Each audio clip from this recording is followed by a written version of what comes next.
Hello and welcome to this episode of the Star Wars Universe Podcast. Today we are wrapping up our discussion of the Clone Wars as we're talking about the last 4 episodes of Season 6, episodes 10, 11, 12, and 13. All that and more after a commercial break. We have no control over it.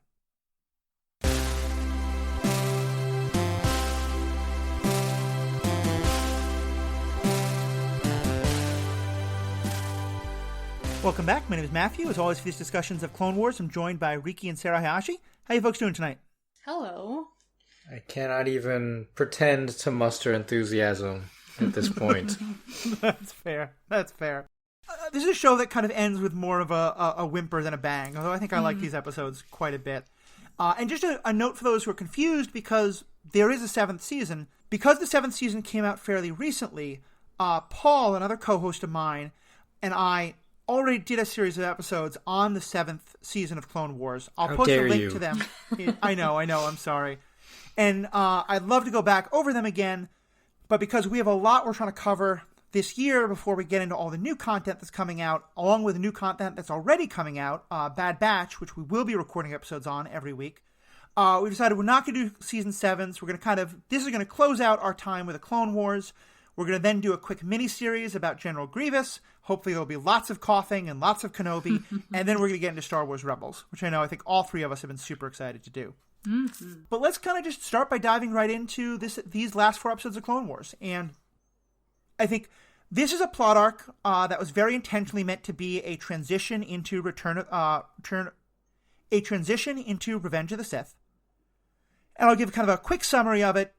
It all starts with the shuttle, the ship of Jedi Master Sifo Dyas being found on a moon orbiting the planet where the Pikes are, the Pikes being one of the criminal conspiracies that we've interacted with a couple times. And on this ship, they find Sifo Dyas' lightsaber, so proof that he was there.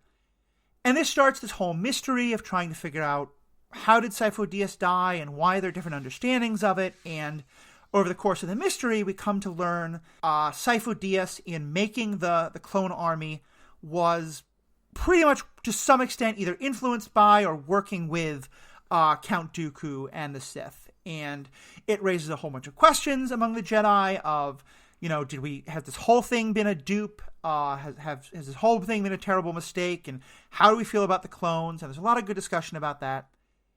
And then as part of all of this, Yoda comes to, I think, especially understand that the Council is maybe making some real mistakes and what's happening here. And at this point, he is reached out to, and then we kind of start the second half of this arc, which is kind of its own story, but very much follows the first, which is he is contacted by Qui-Gon Jinn, the Force Ghost of Qui-Gon Jinn. And we learn that this whole idea of Force Ghosts, that was such a big part of the original trilogy, is new to the Jedi, and it wasn't a power they knew they could have before. And because of that, there's a lot of the other Jedi not trusting Yoda and thinking that it's wrong, which is, I think there's some great commentary there that we'll get into.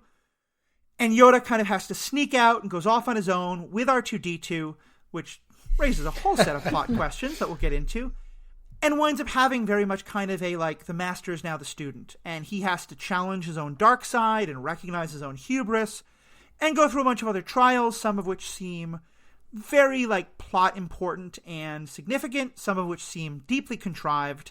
He faces his own inner demons, he faces his own darkness, and then he has to face Sidious and Dooku. He gets a lot of visions of what the future is going to hold, and then eventually he kind of, is able to escape from all of it, and going back to Coruscant, heavy with the knowledge that, terrible things are going to happen very soon. And scene. What's your overall take on this arc? They're very frustrating. I think that's so? the word I want to use. Because they try to tie up all these loose ends, and in some cases, I think mistakes that have been made in Star Wars canon, and it's just kind of a very sloppy bow tie. So specifically, the character of Sifo Dyas.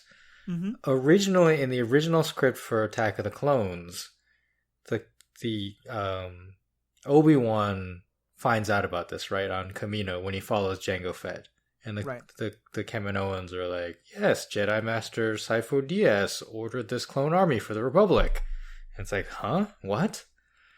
Originally, in the script, that was supposed to be Saido Diaz. And that name may sound very similar to Sidious. Right. So it was supposed to be an alias. And at some point, it's unclear like what story is true, but either they changed it purposefully, or somebody typoed and changed the D to an F, and they just kept it that way. And then they were like, "Oh, well, it doesn't have to be Sidious. It could just actually be this Sifo DS that we just made up." Right. Wow. And it never made any sense. Yeah. That this Jedi ordered the clone army without anyone's knowledge. How did he pay for it? How was he going to pay for it? Yeah, I think I have a somewhat different take on that, and that like, it probably was a mistake, but I think it actually kind of helps, especially the way they explain it here. But you're right, there's a lot of sloppiness in how they did this, and I think we'll definitely get into the Saido Diaz of it all. But first, just for general impressions, Sarah, what's kind of your overall take on it? Similar to Riki, I mean, it did feel very... I mean, it was, right? Like, this was the end. Clone Wars being canceled. This was going to be the last 4 episodes, so they did have to sort of rush in a nice bow tie of an ending so that we can lead into Revenge of the Sith. And it definitely felt that way. I was interested in the Sifo Dyas stuff. I didn't really care too much for Yoda's extraordinary journey. That's fair. Just because, like, and I think you said something about how, like, Yoda was questioning the clones or something like that. Mm-hmm. And I don't think, like, he didn't really seem to. Like, he was told, hey, we just fought Dooku. Turns out he's Darth Tyrannus. He said that Sifo Dyas ordered this whole thing and that the clones are going to screw us over. And Yoda was just like, well, let's not do anything about that ever and also not tell anyone. Yeah, the Jedi knowing about all this makes their actions or non-actions worse. Mm-hmm. Yeah. I think that's true. I think, though, that's why I like it, because to me it is very much like showing the fall of the Jedi in that regard, especially since so much of it's about Yoda's hubris. It goes past the point of believability for me, though. That's like fair. A lot of this does. For example, when Obi-Wan confronts Dooku on Obadiah, and the Pikes come out and they're like, "We're done dealing with you, Tyrannus," and he's like, "You are the man known as Tyrannus?" Yeah. Like, we've been doing this for 6 seasons. Yeah. And you didn't figure that out?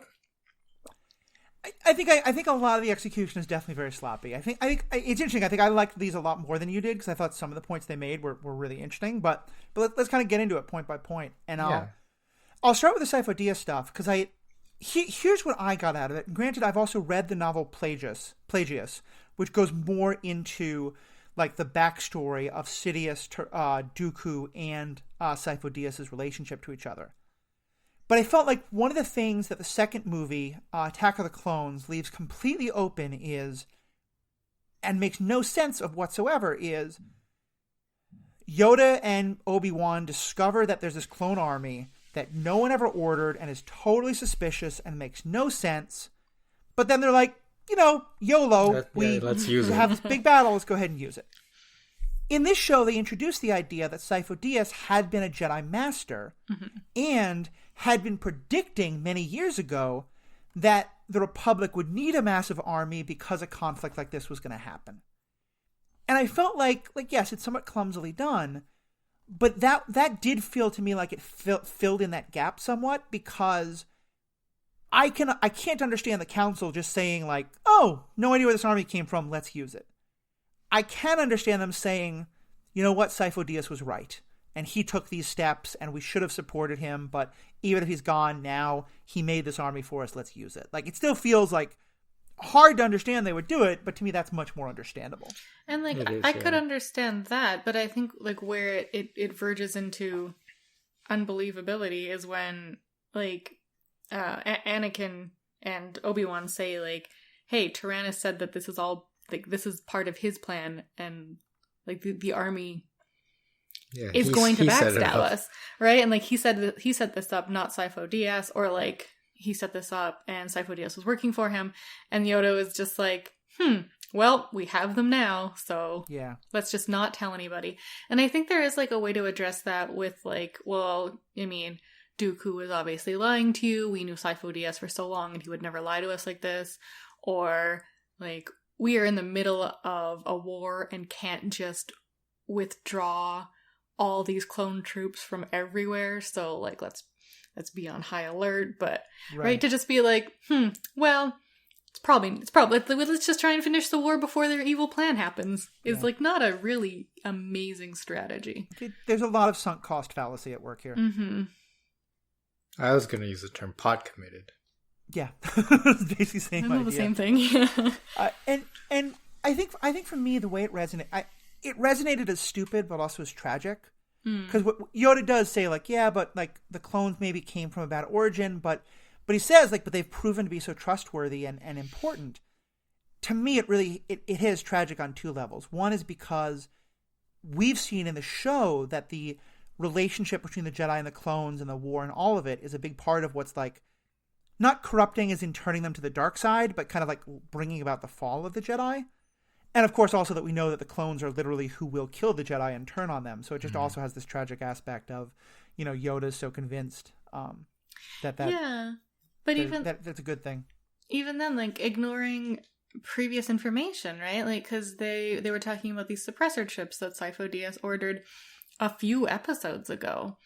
Yeah. Right? And Palpatine just was like, well, don't worry, we're gonna give him vaccines for it, it'll be fine.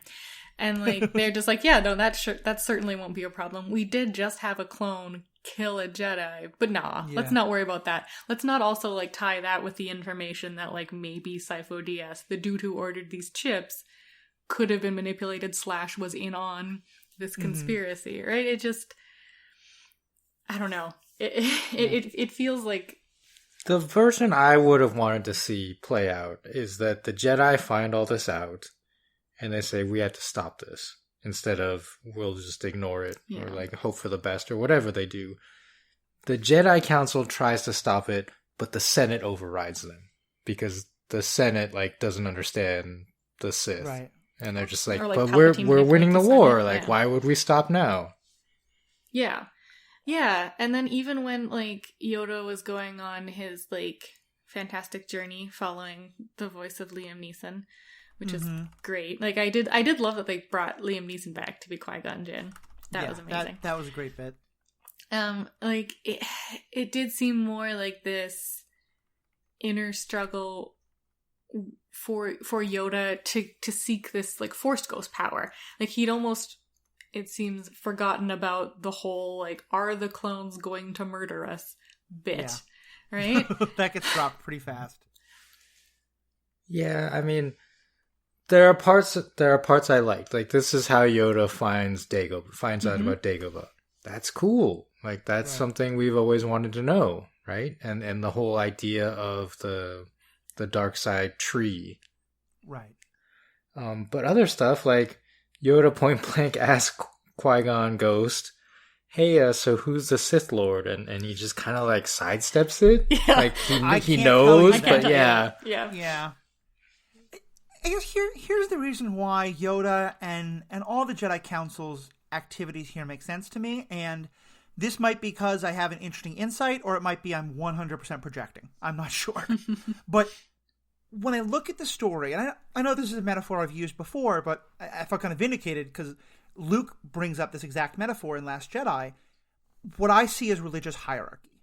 You know, the idea of a religious hierarchy being so interested in protecting itself and protecting its own image that it's willing to suppress information about possible threats, ignore possible threats, move things around in ways that put a lot of other people at risk because, again, the fundamental urge is we cannot expose this dirty secret of, you know, the mistakes we've made, would all have been impossible for me to believe until I watched the Catholic Church cover-up of the sex abuse scandals. Mm-hmm. And I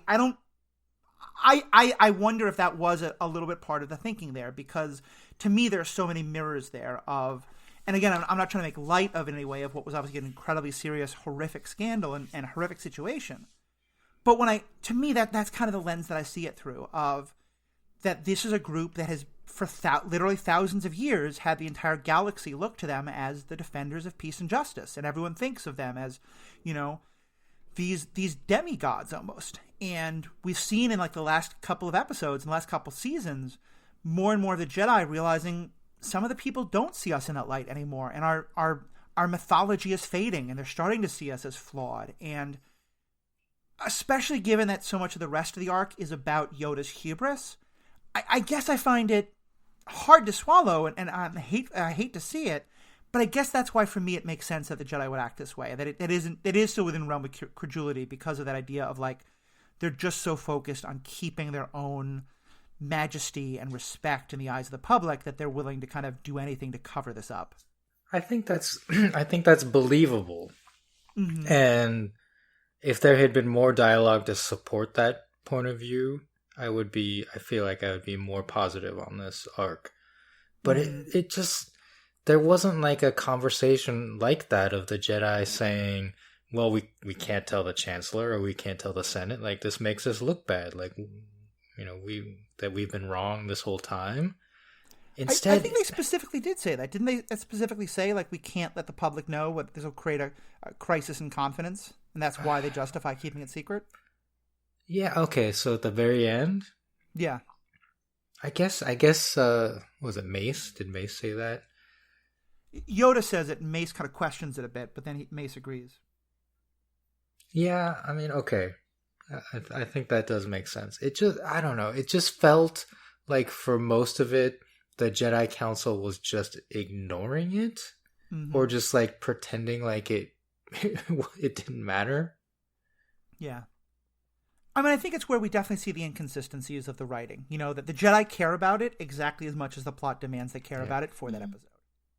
Yeah, and I think like it's a really, like, I like your headcanon of it, Matthew. Like, yeah. I like that interpretation. I wish I'd have seen more of that interpretation in the episode, because I think it totally makes sense. Yeah. I'll just say one other thing that to me really supports that idea is, and again, I'm projecting this whole lens because that's the lens through which I see something like the Jedi, and I don't want to let one line by Luke written in a movie 30 years later or 20 years later, Last Jedi, kind of shape everything. But for me, also very significant is that Yoda basically has an experience that cannot be explained by the current understandings of the Force that the Jedi have, in that he is hearing these voices of the dead, which to the Jedi understanding that can't be possible. And they immediately basically start wondering, like, is this because he's sick and getting old, or is this because he is influenced by the dark side? And there's just no room whatsoever for the possibility of maybe we don't know everything. Maybe there is some parts of the Force that we don't understand, and we should be open to new ideas. And to me, that's the entire history of religious heresy, of like new ideas and new interpretations and new things happening, and religious authorities going, nope, our authority only happens if we know everything. So we have to label that as sickness or possession or anything like that. There's a dialogue between Master Mundi and Yoda where I think like Master Mundi says like, we don't know of anything like this ever happening. And then Yoda says like, we don't know, like not that we know of so far or something like that. Yeah, like that scene exactly was a big part of what I was thinking of Yoda sort of being like, wait, just because we don't know it doesn't mean it's not possible. Yeah, but I do feel like they were maybe too quick to dismiss the like, what if Yoda is being manipulated by the dark side? Like, implying that because he's the oldest and the wisest, he's immune from corruption is like, maybe not the safest bet to go with. Right. And I think like Yoda encounters that himself, right? Where he's like in one of the trials and they're like, you have to face your fear. And he's like, oh, I already did that. I'm good. I don't have any fear left. Next task. And then, of course, it's exactly that hubris is the part of the dark side that he has to conquer and overcome. So then we get, like, Yoda having a prison break. And I will say I like the idea that the only one who can kind of appreciate what Yoda's coming from is Anakin. And Yoda has a line where he says that he appreciates Anakin's spontaneity. And it kind of made me think that, like, and so, like, Anakin obviously falls, but in some way is very much being praised for him not being like traditional Jedi McJedison. And another character who we've been told constantly, like, was spontaneous and went against the council and did all these things was Qui-Gon Jinn. And so to me, it's sort of set up an interesting, like, parallel of Qui-Gon Jinn, Yoda, and Anakin all being this, like, incredibly powerful Force users, but maybe that, like, therefore all three of them had the most danger of falling, and it's just that Anakin did and the other two didn't. Again, it seemed very, like, Yoda saying that he appreciated Anakin's spontaneity seemed to have, like, the asterisk of when it is working for me. Yes, I think it's very true. Like, heavily implied, right? Like, I need to flagrantly disregard the rules. Who should I call? Ah, yes, the person I'm constantly getting angry at for flagrantly disregarding the rules. Yeah. It seemed like he was BSing him. Yeah, that's also in that like high school drama sort of way where it's like, oh, like I'll pretend to be your friend if you do this thing for me. Mm-hmm. That's fair, and Anakin is certainly very susceptible to that kind of thing. And then he like lends him R2 to go on his wacky adventure. We're going to talk about R2? Starting the biggest plot. What R2 does or doesn't know is, but like R2 knows everything. That's a huge plot hole everywhere. But the fact that they specifically say at the end of the third movie, wipe the protocol droid's memory. So R2 still remembers everything. When Luke was like, hey, we're going to go see this guy named Yoda. On Dagobah. Piped up. Yeah. Or when like R2's hanging out with Yoda and they're beating each other with sticks and they never acknowledge like, oh yeah, we went on like a big special adventure together. Yeah, it's R2. I don't know why they brought R2 on this mission. Yeah, it feels like he didn't. I guess Yoda needed someone to talk to. But I took it that he needed an exposition machine. He needed a reason to be voicing his thoughts out loud. But they don't even talk that Qui-Gon. much. They don't. He leaves him behind most of the time. Yeah. And like just have Qui-Gon chit-chat at him every once in a while. Yeah. Like you've already paid for Liam Neeson. Yeah, it just opens up so many plot holes. And especially like when they meet each other on Dagobah and Yoda just starts like smashing him with a stick. It's like, my dude, I brought you here like 30 years ago. Why are you being such a jerk about this? Yeah, there's a lot of ways in which things they introduce in the prequels make things happen in the original movies that make no sense, but I think the R2 is at the heart of quite a lot of them. They should just make an entire movie that is based around fixing this error by wiping R2's memory. No, you can't wipe R2's memory. That's the just best. like the same way Rogue One fixes the Death Star problem. Right. I mean, maybe the Bad Batch will have that. Like, if the Bad Batch kind of solved that, I wouldn't complain. But then why wouldn't Yoda recognize R2? He's old. He was already old. Is like 900 really that different from 930? Yeah, like Empire Yoda's definitely like gone past. He's kooky. The point, yeah. That's fair. Plus, he's been alone, or I guess talking to Qui-Gon's ghost for 20 years. Yeah. I mean, Yoda might also be that kind of like old, like neo-Luddite, like all droids are the same kind of a thing. Because he's just like, it's machinery. I don't understand it. See, I totally would have bought that previously, right? Because like, why would he have any reason to recognize Anakin's astromech until it's like he brought you on this mystical journey. Yeah. And like that was really a like definitive point in Yoda's life. And also like Yoda calls him like my good friend on a couple of occasions then just be that like, is also him BSing. I guess. And even as I think about it, I'm pretty sure that when we had those droid episodes, like Yoda was one of the ones saying like, yes, even droids can be our loyal friends and stuff like that. So yeah, he's it makes no sense, and I mean, like I said, I like these episodes more than you all did, but there's a lot of problems. The introduction of what should be like an entire season's worth of mythology to explore, the living force versus the cosmic force, makes no sense whatsoever, and it's just tossed away. And I just hated them doubling down on the midichlorians. Like, to me, that's the worst word that's ever been used in Star Wars. Excise it entirely. And instead they go so much deeper on it here, and I hated it. Yeah, I agree. I agree. Like, the reason I didn't like these is because I am someone who wants the Force to be somewhat grounded in reality. Like, okay, like you can levitate objects and shoot lightning out of your hands, but that's all that could be explained somehow, and we don't need an explanation, but it's like within the realm of possibility of fantasy, right? Whereas this episode, Yoda goes to the center of the galaxy and meets like the Star Wars equivalent of the Living Tribunal, and like those 4 sisters with There were 5 of them. 5 sisters with the masks. Yeah. And they're like, what are they? Like, what's the explanation for this? I have no idea. And it just like goes so far beyond what we have previously been asked to understand the Force to be. And we already had the explanation of like the father and the daughter and son at the place with the stuff. This is not a great explanation. Do you remember what I'm talking about? Yeah, exactly. Okay. Yeah, as these sort of like religious figures within the like religion of the Force, right? And these sort of godlike entities to then like also, it's like, and also there are more. There's, like the Fates who all have different masks that are like sad or angry or scared. And there was just like, so much tried to be crammed in. I felt like if there was a whole season exploring this, then I think I would have liked it a lot more. But it just felt too like rapid fire. Here's a new thing. Okay, now the next thing.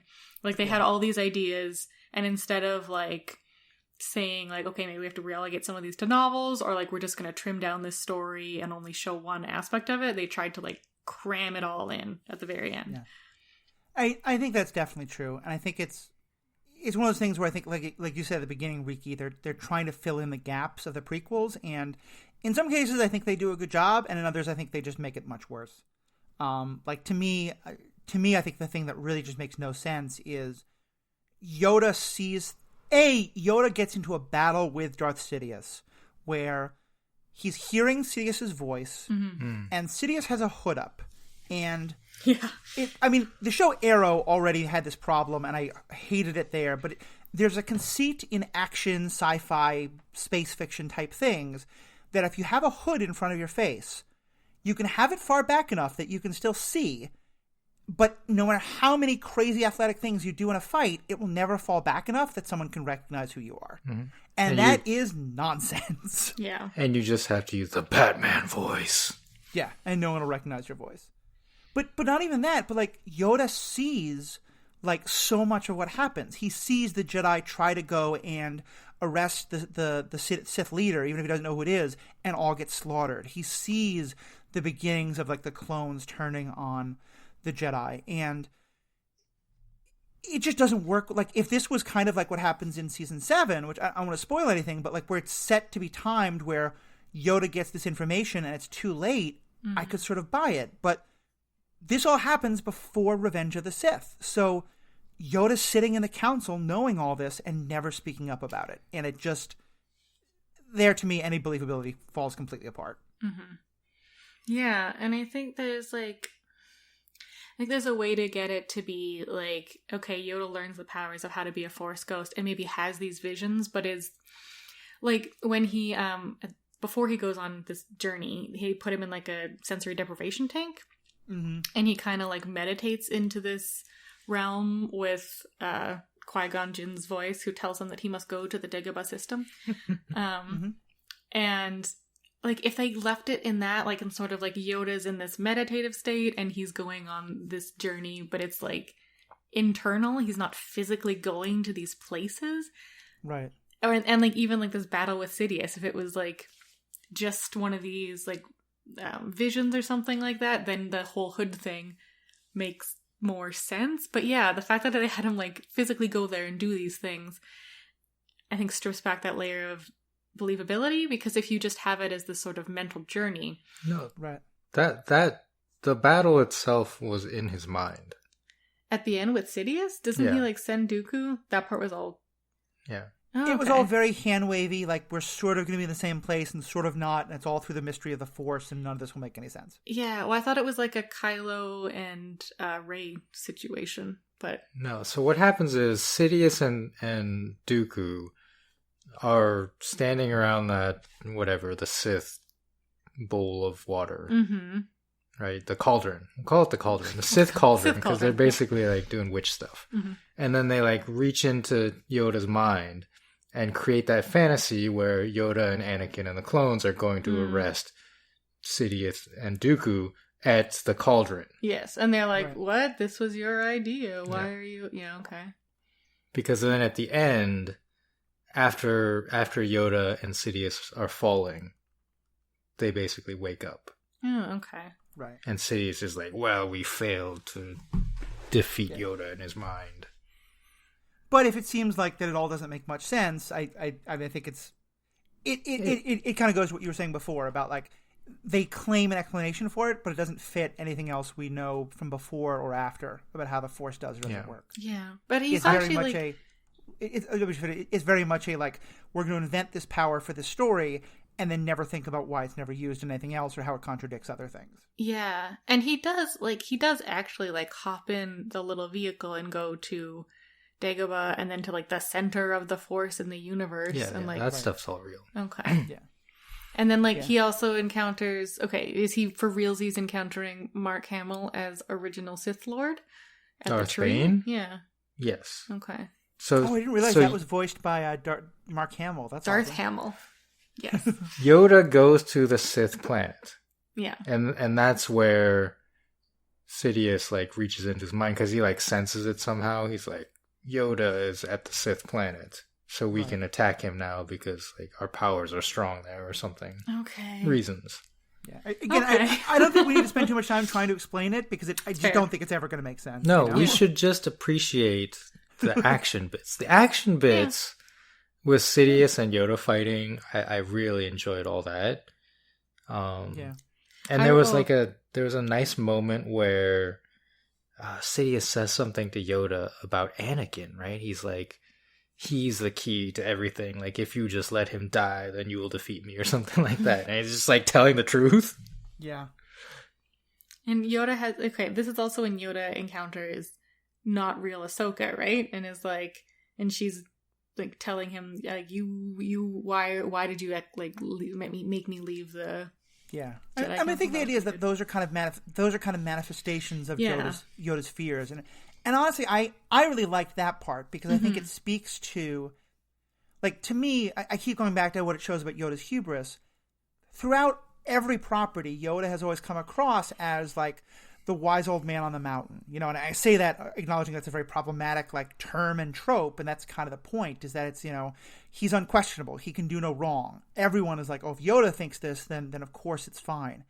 And so to see that Yoda can make mistakes, and to see that Yoda has all this hubris, and to see that Yoda is carrying so much guilt about like, what did we do wrong, and were we wrong to send off Ahsoka, and all these times when, to me, there's a powerful metaphor there of Yoda often thinks the council is wrong, but he stays silent.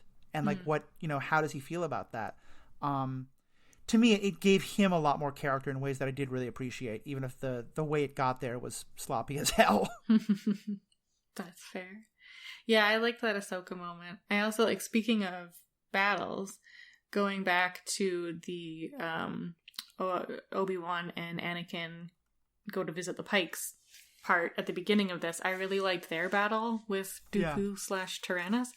And I think like especially his fighting style where he's fighting them both with one arm behind his back is just like... Dooku's, you mean? Dooku, yeah. Yeah. Obi-Wan and Anakin have gone into this prison cell where the like attaché of the former chancellor was being held. Silman. Yeah. Chancellor Valorum, if you're Tin Curry. Valorum, if you're anyone else. Because he was sent with Sifo Dyas on this mission, and the Pikes captured him and have been keeping him in this prison, and he is not in a great state because he's been in prison for a very long time. 10 all by himself. years.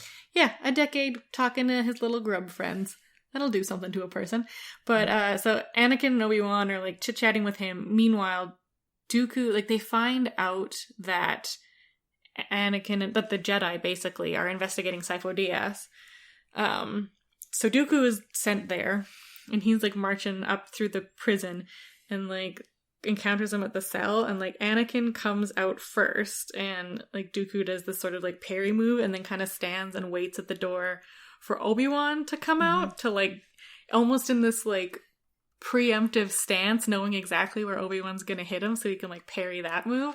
It was just like these little moments like that, which I think were like super, super brilliant and really illustrated like what an absolute powerhouse of a like duelist Dooku is. Yeah. To me, those moments were bittersweet because it's kind of the same reason why I'm very nervous about this upcoming Kenobi show that Hayden Christensen's going to be back in, and apparently we're going to get the rematch that everyone wanted, even though maybe everyone else did. I really don't want. Rematch?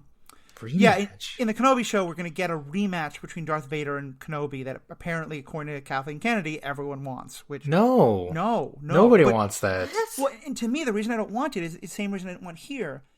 You know, at the end of the second movie, Attack of the Clones, Kenobi and Anakin try to fight Dooku, and Kenobi is like, let's do this together, and Anakin's like, no, I got this, rushes in, and gets his butt kicked. And so then in the third movie, when they fight it, Anakin like makes a comment about like, no, this time I will do better. And so to me, part of that means is that the two of them can't have fought Dooku together again in between those two. And you know, it's a small thing, but it's one of those things where it's like, if you set up the idea of like, this is the next time it happens, don't put things in the middle, you know? That's fair. That's a kind of larger complaint to have prequels in general, but I'm glad people really enjoyed those fight scenes. I just couldn't see them because I was so annoyed. Like, this isn't supposed to happen yet. Yeah, that makes sense. Having not seen, I guess we watched Phantom Menace, but I haven't seen the other two prequels in probably a decade. That's super fair. So I did not remember that. Super fair. Yeah. I also like the Pikes a lot. I think the Pikes are great. I'm glad we got to see them one last time. Yeah, they're fun. I like them not being just like cartoon cutout villains. Like, they clearly are, you know, criminals and doing their own thing, but they have their own agenda, and they, you know, are like, hey, we think we're being screwed over by the Sith, so maybe we'll work with you, Jedi. Their negotiation tactics of, I'm going to take you right up to the secret thing, show you the secret thing, and then try to negotiate with you of what you'll do if I show you the secret thing, is not good negotiating tactics, but I do like their characters for the most part. In his defense, he's very high on spice. On spice. Yeah, also their battle strategy of, there's our enemy now, let's get him. Also, the rest of our army and our new allies are standing right behind him, but it's okay, just fire blindly in that direction. Yeah, that didn't make much sense. I mean, they're high on spice, it's fine. There we go. He dies, though. Yeah, what's it, Minister Lom? Lom, yeah. Dooku kills him. Yeah. Dooku's stone cold. Yeah. He just comes in, murders Silman. Does a backflip onto a ship. He doesn't do a backflip. He just stands. He does the step off the ledge. Yeah. Right. Kind of like the Clock King in the Batman the Animated Series. Yeah. Yeah, good point. Which I commented when we watched it to Riki that was like the biggest middle finger, and it was just like it was great. It was a lovely moment. If you are ever in a fight and you are looking to escape, just like step off a ledge. Casually step off a ledge onto a vehicle that you have prepared, and then have that vehicle like levitate over the fight and just be like... It's one of the coolest things you can do in a fight. Yeah, I mean, knowing that physical vehicle is there is an essential part, as well as being able to violate every law of physics that says that every bone in his leg should be shattered. So if you can do those things, it's awesome. It's great. I think like Aladdin does it as like a power move when Jasmine rejects the dances. It happens a lot. It happens in Back to the Future 2. Marty does it with Biff because the DeLorean is hovering that's right below. It's a proud tradition of stepping off building onto waiting vehicles. There you go. A couple just last things. You brought it up before. Darth Bane is a character from the Legends canon. This is the only time he's ever mentioned the official canon. And it is a fun little scene, and Mark Hamill is great. I didn't realize it was Mark Hamill because he's just an amazing voice actor. You can never tell. But I felt like for such a pivotal character, as well as it's discussing, like, I am the creator of the rule of two, and we have all these questions about like whether Sidious is or is not honoring the rule of two, none of which are discussed. I just felt like that was such a waste of just like, let's do fan service, let's throw in this character now that we're just about done. Instead of like really to me, if you were going to bring the like ghost of Darth Bane in, that should be a whole like half-season arc on its own. I agree. Yeah. It feels like super crammed in there with everything else. Like, oh gosh, we wanted to bring in Darth Bane. Here he is. Yeah. Yep. Agreed. Yeah. One does not simply mention Darth Bane once. Yeah. It was super cool. Can I mention one more thing I liked before? Yeah, go for it. I have one more thing that I really liked, and then we can but you always go ahead too. Ooh, maybe it's the same thing. I really liked how we got to see the sort of more religious entity aspects of the Jedi Council, because we really have only ever seen them as like a political body. But to see them like talking to Yoda, and Yoda's like, I've been hearing voices, and it says that it's Qui-Gon. That's not right? Why don't you all meditate with me, and we're gonna see if we can hear anything. And so then they all like come together and have this like group meditation, and there's like visions of like sort of the city, which presumably they're all seeing like in their mind's eye, and like having this moment of like spirituality and connection with the Force was really nice. I really liked how they portrayed that. Yeah, I mean, I've talked all episode about how much I like the sort of connections with religious hierarchy. So yeah, I thought that was a really nice way of kind of underlining that. Mm-hmm. Yeah, and I liked the sort of visuals of like the flashing cityscapes reminded me of like when Rey was sort of reaching out for the Force in The Last Jedi, and we had those like flashing naturescapes. Mm-hmm. I think for me, the thing that really resonated with me, and here again, I have no idea if this is entirely intentional or if this is, a stopped watch being right twice. When Yoda confronts his hubris, and it's literally his dark side, and he, as you said, Sarah, there's this moment where he's like, I know everything I need to know. There's nothing you can teach me, and that itself is the hubris, and like it's being challenged in such an important way, and it opens his mind, remembering that like he can be a student again, not just a master. That you have to be both. And there's a moment where he's confronting that inner darkness in this kind of, it's basically like a Yoda-shaped figure that's all in like black and looking ghost and shadowy. It's his golem.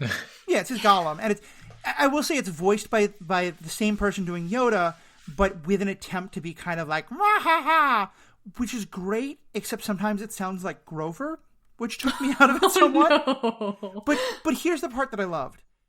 Is Yoda starts by saying, like, no, you're not part of me. Mm-hmm. I'm denying you. And then later on in the fight, like, when he's losing the fight, in part because he won't acknowledge that, and part of what gives him the strength to sort of overcome it, and the moment he takes back control, he says, and I'm going to give the exact quote, part of me you are. So he's acknowledging it now. But power over me you have not. Through patience and training, it is I who control you. Control over me you have not. And again, this might be intentional, it might be 100% me projecting. For me, that really spoke to me because that's how a lot of people who've gone through trauma, and myself very much included, and the therapy that's often involved, think about and often like, the way I relate to the mental illness that I deal with. In terms of like, there's this whole idea of like, not the literal voices, but just kind of like the negative thoughts and stuff like that being, are they the driver of the bus or are they the passenger in the bus? Because you may never be able to get rid of them. And for me, there was such a breakthrough moment of realizing like the moments where I'm feeling like, oh, everyone hates me. You said that terrible joke. You're awful. Or, I can't believe you did that terrible thing. You're such a screw up. Like, I'm probably never going to get rid of that entirely. It's probably always going to be with me. But it no longer has control over me. And that's, for me, the real journey of like mental health healing. And so many others that I've talked to and read about, that's often that step of like not trying to think that it's not you or that it's from outside or that I can get rid of it. But understanding like, yeah, that is a part of who you are. And maybe sometimes hearing that voice of doubt is a good thing, but it doesn't have to control you. So for me, I just found that line and that whole scene incredibly powerful. Yeah, I totally agree. Like, I suffer from major clinical depression, and I think, like, finally seeing a therapist who said, like, you're always going to have depression. Like, it's never something that's going to be, you're going to be able to cure yourself from. It's just, like, whether, like you were saying, it's going to be the driver or the passenger of the bus. Like, that's what you can get to. And I totally agree. And this idea of even Yoda trying to force it out, this idea of like, my fear, I've conquered you, I've dealt with you, you're not a part of me, you're my dark side, goodbye, is just so dangerous in this idea that you think that you've conquered it. And like by welcoming it back in and saying like, okay, I know you're part of me, but I'm the one who's in control here, does make him more powerful. Yeah, like I completely agree with what you're saying, Matthew. Riki's making a face. Okay. No. I can never tell if this is like contemplative face or zone. I am face. contemplating. Yeah. I mean, I think what you said, Matthew, is very, very touching, and it's definitely true that a lot of properties talk about, you know, dark sides in people, right? And whether you're supposed to abolish them or acknowledge them, I guess is the best way to put it. And I think the best stories acknowledge them, right? Yeah. Because if you try to suppress it, like that's what leads to more darkness. And for example, like the Green Lantern mythos is not about not having fear, but it's about acknowledging your fear and being able to overcome it. Mm-hmm. Yeah. And so there's like a lot of stuff like that. And I think those are the best stories. Yeah. And honestly, it's part of why I think there's some truth there as well about the whole sort of Uber story that we've had, is that because the Jedi are very much of that idea of just deny your dark side, just deny your jealousy, deny your desires, that, you know, Anakin's that person who never heard, you know, he wanted people to talk to about this and they just shut him out. And so, of course, Sidious's the only one who could talk to him about it. And I think some of the characters I'm most fascinated by are the people who are, like, not villains as Force users, but are no longer held in by these constraints of the Jedi. And some of them call themselves Jedi, and like some characters in Star Wars Rebels, and some very much don't, like Ahsoka. And I think I'm really drawn now to these stories of Jedi who are like, well, yeah, maybe some of them... Like, I think I talked about in when we all talked about Last Jedi, that I was really struck by Rey's angry for most of that movie. You know, she's doing all the things that we're always told, like, that's dark side, the Jedi are not. And clearly part of her arc is being a little bit tempted by the dark side, but that also, like, the people who think, oh, you can't ever have thoughts of the dark side are wrong, that they can be a part of who she is as a powerful Force user. So yeah, go ahead. She's not tempted by the dark side. It's genetic. Gosh. No. Boo. No. Boo. I was going to say that, like, it reminds me a lot of, like, parents who don't let their teens go to parties. Yeah. Because it's like your teen is going to go to a party, and whether they're going to a party and know that they can, like, call you and have a safe ride home, or they're going to a party and are afraid to call you if stuff starts going down, like, that's the difference. And I feel like, yeah, Anakin's going to this party and doesn't have anybody to call for a safe ride home. Yeah, I think it's true. Like, when I used to teach, advocate for why sex ed was important, it was that exact same thing. Like, look, people are going to want to learn this, and either you teach it to them, or, you know, they're going to learn it from the internet and stuff like that. And yeah. now a lot of stuff on the internet's pretty good, and a lot of it's pretty awful. So I think that's about all we can say about these episodes. And I don't want to go too long, but this is our final Clone Wars episodes before we dive into some other properties. And so I kind of just give it a chance for all of us to, like, you know, reflect a bit about, like, what's your kind of overall feeling on the Clone Wars, and especially after now we've analyzed all of it. I guess I'll start by saying that I was, on the second watch, I'm disappointed by how little Grievous there was. Yeah. Is it a Grievous error? Yeah. Oh. I don't know. He's just one of my favorite things in That's Star fair. Wars. The way he fights, the way he moves, it's just so unique. Yeah. I mean, I think that's why I'm glad we found that there was this Grievous miniseries that we can watch. So that should be fun.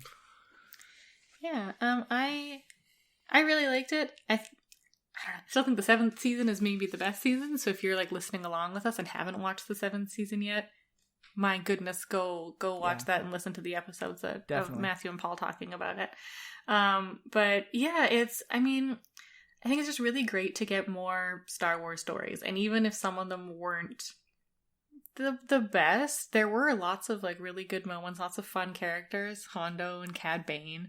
And this exploration of, like, the clones and this sort of nature versus nurture idea of who you are and what you're meant to be, I think has been a really, really fun exploration.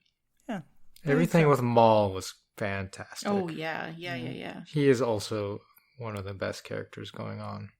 I'm so glad they brought him back. Yeah. Especially because I always felt like we didn't get enough of him in Phantom Menace, you know? Yeah. He was like, looked cool and then got cut in half. Yeah. And I think that's a good way of saying it. It's funny when you do, for me, a lot of this experience of going through it with you two, which I've really enjoyed. I'm so glad you agreed to do this. It's been a really interesting exploration for me of the way memory shapes the way the way like our ideas about something shape the way I remember them. Because I think what I took away from the series is that the execution of it was all over the map and sometimes was brilliant and sometimes was absolutely not.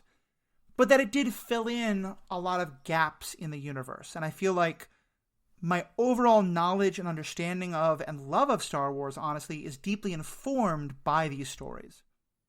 And especially now that, like, characters like Ahsoka, who comes from this, are coming onto on-screen. And so many of these stories are being retold and brought back on-screen. I feel like I'm so glad I got to rewatch it. But it's also funny because I think I would always say, like, yeah, there's some good parts and some bad parts. I honestly probably had forgotten how bad some of the bad parts were and how inconsistent a lot of it is, you know, because I think I kind of got into a mindset of like, oh, it gets better in the last seasons. And I think overall, seasons 4 and 5, especially 5, are very, very good, much better than seasons 1 and 2, and 3 is kind of in the middle. But, you know, even season 5 had some absolute dreck of episodes along with some very, very good ones. So droids. Yeah. And then of course we get to season 6, which is, you know, we know there's production issues and all kinds of stuff, and it's, you know, kind of hard to understand.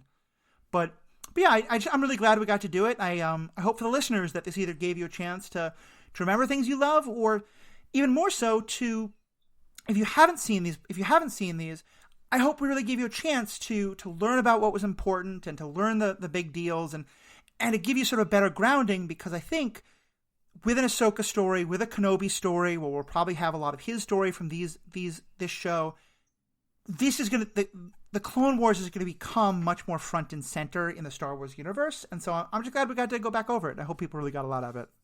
Yeah. And I'm hyped for Rebels, like looking forward. I love Rebels so much, and I'm really excited to talk about it. Yeah. And I'm glad that, I mean, I didn't even mention it, but the next content we're getting in literally just a couple weeks, starting on May 4th, is going to be very much an extension of Clone Wars. It's the Bad Batch, who are introduced in Season 7 and in a great set of episodes, but also, I mean, it's very much about clones, you know, and so I think that's going to be very grounded in this Clone Wars world. And yeah, you should also, if you want to learn about kind of the background of the clones and the Bad Batch, you should also watch the beginning of Season 3, I believe it was, where we meet the clone 99, right? Who they are named after. Yeah, they are Strike Force 99, I think, or Force 99. Yeah, because he's also a Bad Batch in that he's also a sort of defective clone. It's just that his defects aren't, like, better for combat. Yeah, his defects don't give him a superpower. Yeah, which is always a kind of, like, I love the X-Men. I don't quite understand why, if genetics are going to cause mutations, every single one of the mutations that comes up is useful in combat. But, you know, that's another story entirely. There probably is a story of, like, mutants who just, like, do things that aren't useful. Right. There's gotta be. Someone has written that. Yeah. Hit us up. Let us know. It's a mutant who can just, like, summon pizzas. That's like... Yeah. Ooh, that's useful. That'd be useful, yeah. I mean... Yeah, but not in a combat situation, I don't think. I don't know. I mean, your enemies are lactose intolerant. I guess that takes an hour or so to kick in, but... Anyway, Magneto and his hideout is like, who keeps ordering these pizzas? Yeah, you know, you ruin their credit rating. Like, there's all kind of things to do. Delightful. Anyway, now that we're getting quite into the punch drunk section of this, Riki, Sarah, thank you so much for doing this. It's been a great adventure going over these shows. To our fans, what do you all think?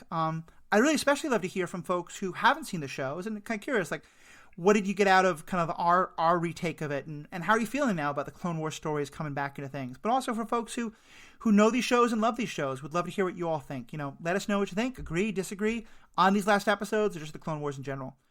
All the contact information you can find by going to theethicalpanda.com. That'll give you links to our Facebook, our Twitter, our email. And as I said, I also do a lot of podcasting under that name, The Ethical Panda, and that's also where you'll find information about my other podcast, Superhero Ethics. We've been doing a ton of content on Falcon and the Winter Soldier, which is just, I mean, it is some of the most ethically rich and morality and justice rich shows that I've ever seen. I think it's an absolutely fantastic show. Definitely worth watching, and so much to bring up. And I don't think we barely scratched the surface, but I think there's a lot there that we get into. And also I'd really advise, for that one especially, go listen to other creators as well, especially creators from a lot of different backgrounds, because there's so many good perspectives on that one that are important. But also, all these podcasts are part of the Stranded Panda Podcast Network, where you'll find a lot of other great podcasts. Things that the way we go deep on Star Wars, they go deep on the MCU, the DC Universe, Star Trek. There's a podcast now that's gotten started called Animation Deliberation, which is just going into animation. And we're doing actually teaming up with them for Bad Batch, since it's both Star Wars and animated. Lots of great stuff there. Check it all out at strandedpanda.com. So, Riki, Sarah, thank you so much. To all of you fans and listeners, thank you all so much, and have a great day. Kenobi.